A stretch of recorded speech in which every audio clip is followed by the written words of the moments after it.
वाढदिवस मला अचानक कळालं. मी म्हणजे माझा स्वभाव तसा, एखाद्या व्यक्तीला बघितलं ना की त्याचा मी परिचय म्हणजे स्वभाव ओळखते, मग त्याच्यावर काय बोलायचं, त्याच्या कार्याबद्दल काय बोलायचं ते मला अचानक सुचतं. लोक मला विचारतात ही तुझी दैवी शक्ती आहे. म्हटलं दैवी शक्ती नाही, मी म्हटलं माणसांची ओळख करायला शिकले. लहानपण माझं अनाथ म्हणून गेलं, एका गरिबी जगत होती, पण मला खंत वाटली नव्हती.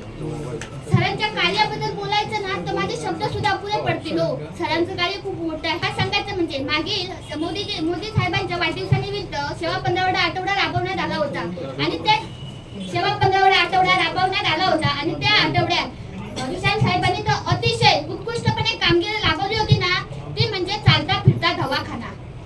ग्रामीण भागातील ही एक अत्यंत सोय आणि गरज असते ती ओळखून आपल्या विशाल सरांनी ती आपली गैरसोय दूर केली की चालत्या फिरत्या दवाखान्यातून येणारा प्रत्येक रुग्ण त्याला सोय मिळाली पाहिजे मुबलक पद्धतीने. नाही तर हॉस्पिटलमध्ये आल्यानंतर एक दिवस जातो, पण त्या चालत्या फिरत्या दवाखान्यात फक्त 5 ते 10 मिनिटांनी रिपोर्ट भेटला होता.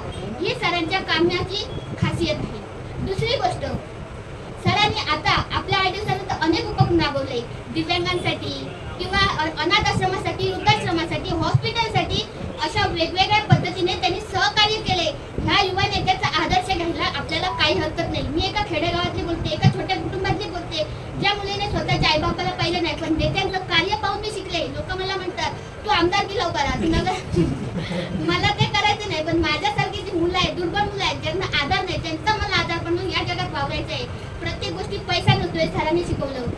प्रत्येक गावागावात जाऊन त्यांनी भेटी घेतल्या. म्हणजे त्यांनी असा कधी भेदभाव केला नाही की ते श्रीमंत आहे कुटुंब की गरीब कुटुंब आहे, दोन्ही कुटुंबासाठी आज लढतायत. हा आदर्श आपल्याला ठेवला पाहिजे. सरांचं हेच कार्य आपल्याला पुढे घेऊन जाईल आणि सरांचे हेच कार्य आणि सर मोठे मोठे होतील आणि आम्ही म्हणू अरे आमच्या पिढीतले नेते विशाल साहेब, अरे आमच्या पिढीतले नेते विशाल साहेब, त्यांच्यामुळे